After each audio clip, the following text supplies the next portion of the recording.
Mal sehen, ob ich mir gleich in die Hosen mache vor Angst und dann ganz schnell die Session vorbei ist.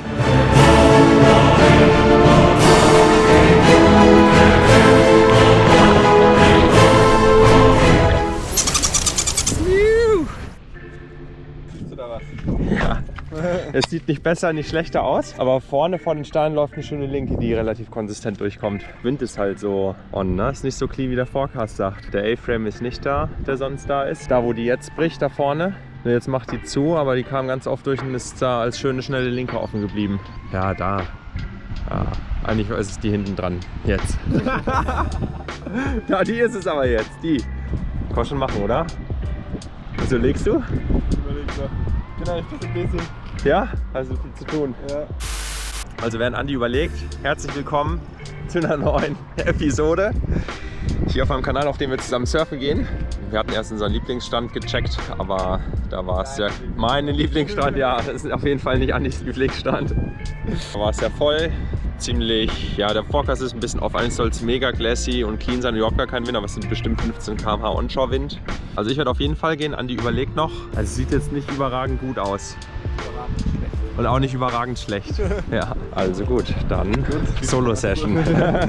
Andi hat viel zu arbeiten, deswegen ist es dafür, dann lohnt es sich echt wahrscheinlich nicht reinzugehen, weil wirklich gut sind die Bedingungen nicht. Ich mache es trotzdem. Gucken wir mal, machen wir eine schöne Solo-Session und schauen, was passiert. Da, guckt euch das mal an, was da hinten reinrollt. Jetzt geht's los. Ich bin gespannt. Das ist größer als gedacht. Mal sehen, ob ich mir gleich in die Hosen mache vor Angst und dann ganz schnell die Session vorbei ist. Genau so ist es und ihr seid, komme was wolle, wieder mit dabei. Ich nehme euch mit. Für alle, die jetzt aber erwarten, dass ich hier richtig abgefahren diese Wellen absurfe. Ihr wisst, ich bin ja noch ein Intermediate-Surfer und die Bedingungen waren ziemlich schwierig. Zu surfen wird es jetzt wenig zu sehen geben. Das heißt, ihr habt jetzt noch die Chance auszusteigen. Wenn ihr aber dabei bleibt, und deswegen habe ich die Session jetzt trotzdem veröffentlicht, dann gibt es vielleicht ein bisschen was zu lernen aus vielleicht Fehlern oder auch Dingen, die ich vielleicht gut gemacht habe. Das entscheidet ihr. Das könnt ihr auch mal in die Kommentare dann unten schreiben, wie so große Wellen vielleicht so zu handeln sind, wenn man sie auf den Kopf bekommt und das immer wieder, wenn man immer wieder caught in sight ist, wenn man immer wieder auch große Wellen duckdiven muss. Und dafür nehme ich euch jetzt mit und kommentiere das Ganze, nehme ich mal in meinen Kopf mit, wie ich die Session wahrgenommen habe, wie ich auch Entscheidungen treffe.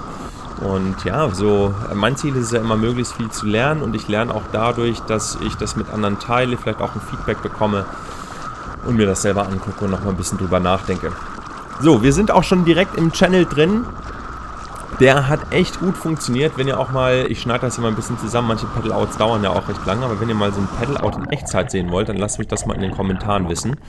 Dann ja, schneide ich das nicht zusammen und wir gucken uns mal so ein Paddle-Out zusammen an. Der hier ging relativ schnell, weil der Channel durch das viele Wasser, was in Bewegung war, auch recht stark war.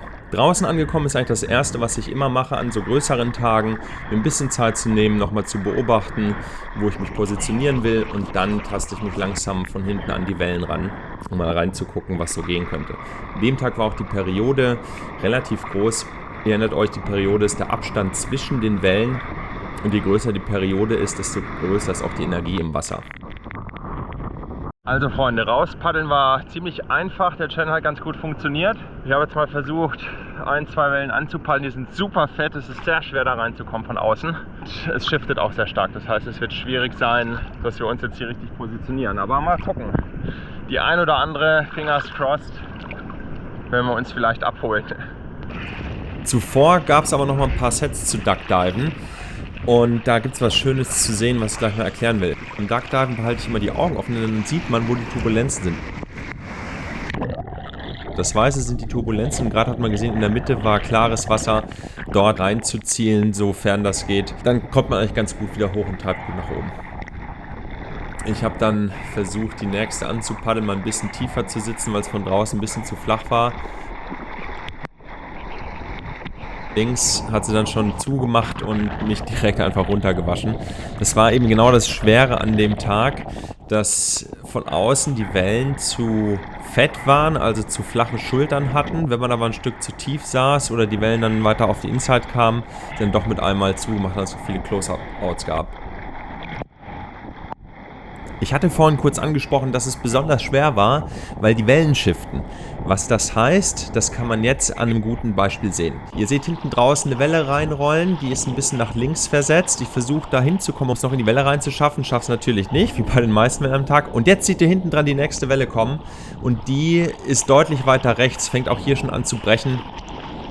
Das heißt, ihr seht die Peaks, die kommen nicht immer an der gleichen Stelle, sondern bewegen sich mal weiter links, mal weiter rechts. Man ist deswegen ständig in Bewegung oder muss ständig in Bewegung sein und wird auch des Öfteren deswegen abgeräumt. Es hat jetzt tatsächlich noch über eine Stunde gedauert und viele endlose Versuche, in irgendeine Welle reinzukommen, bis ich finally meine erste Welle in dieser Session hatte, die mich endlich mitgenommen hat. Viel zu machen war da nicht, von der anderen Seite hat es dann auch schon zugemacht. Oh je, oh je, oh je. Dann ist es jetzt natürlich so, wenn man dann so eine Welle hatte, dann sitzt man natürlich auch ein Stück weiter drinne und bekommt die nächsten Wellen auf den Kopf oder muss zumindest viel Duckdiven, muss da wieder rauskommen. Das heißt, wenn man in so eine Welle oder in so eine Session rausgeht, dann muss euch einfach klar sein, dass es ein ordentliches Workout wird. Hier seht ihr es auch, das war mit eines der größten Sets an dem Tag.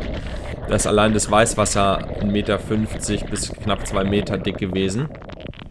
Ich habe vielleicht einen Tipp. Ich versuche trotzdem immer zu duckdiven. Ich nehme immer das Brett mit runter und versuche es zur Not auch festzuhalten. Hier werde ich ordentlich durchgewaschen. Ich behalte aber immer das Brett bei mir. Ich versuche es nicht loszulassen. Manchmal reißt es einem natürlich das komplett aus der Hand. Da kann man auch nichts machen. Aber wann immer es geht, ich versuche zu duckdiven. Ich versuche das Brett bei mir zu halten. Und das hat 2 Gründe. Erstens, falls andere Leute im Wasser wären, ist immer die Gefahr, lose rumfliegende Bretter, die können jemanden verletzen. Das will ich nicht, deswegen lasse ich das. Ach ja, hier übrigens auch nochmal gut gesehen, wie es zwischen den weißen Turbulenzen ganz gut wieder nach oben ging.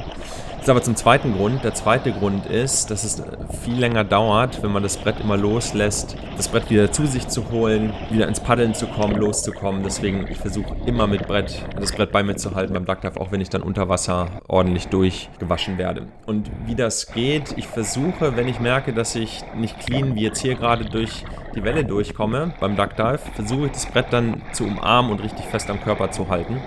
Ist auch praktisch, weil man dann wie ein Korken schneller erstens wieder nach oben kommt und zweitens, wenn man das Brett in so großen Bedingungen loslässt, hat man auch immer das Risiko, dass die Leash reißt. Und das will man natürlich nicht. Dann ist das Brett reingewaschen, man ist dann in so großen Bedingungen am Schwimmen ohne Leash, was auch in die Hose gehen kann. Ich würde auch noch als Tipp, wenn man in so Bedingungen rausgeht, dann sollte man für sich immer einschätzen, ob man schwimmend wieder zurück an Land kommen könnte, ob man verstanden hat, wo die Rips und wo die Channel sind. Ich hatte jetzt schon auch in den Kommentaren gesehen, dass der eine oder andere von euch darauf wartet, dass es mal ein Video zu Rips geht, wo ich vielleicht ein paar Rips erkläre. Das habe ich mir ganz jetzt oben auf die Liste geschrieben. Grüße gehen raus und werde das mal bald abdrehen und dann mal ein explizites Tutorial-Video zu machen und das ein bisschen erklären. Ja, während ich mich hier gerade im Mund fusselig geredet habe, ist die Session auch schon fast vorbei. Ich wurde dann mit dem nächsten Set ordentlich abgeräumt und die Session ging fast 2 Stunden insgesamt. Dann beschlossen rauszugehen, weil einfach die Ausbeute so gering war und es dann zu einem gewissen Grad auch einfach ultra anstrengend ist. Und damit dann die Chancen dann noch weiter sinken, in so eine Welle reingepaddelt zu kommen. Es wurde auch nicht besser, also die wurden auch nicht steiler. Und entsprechend hatte Andi am Anfang direkt von Anfang an die richtige Entscheidung getroffen. Aber ihr kennt mich, ich gehe trotzdem rein für euch, um es euch zu zeigen, die Erfahrung zu machen und die dann mit euch zu teilen. Immer auch in der Hoffnung, natürlich ein paar gute Wellen abzubekommen. Da kneife ich nicht und freue mich, ja, dass ihr mit dabei wart. Wenn es euch gefallen hat, lasst ein Abo da. Wir sehen uns beim nächsten Mal. Macht's gut. Bis bald.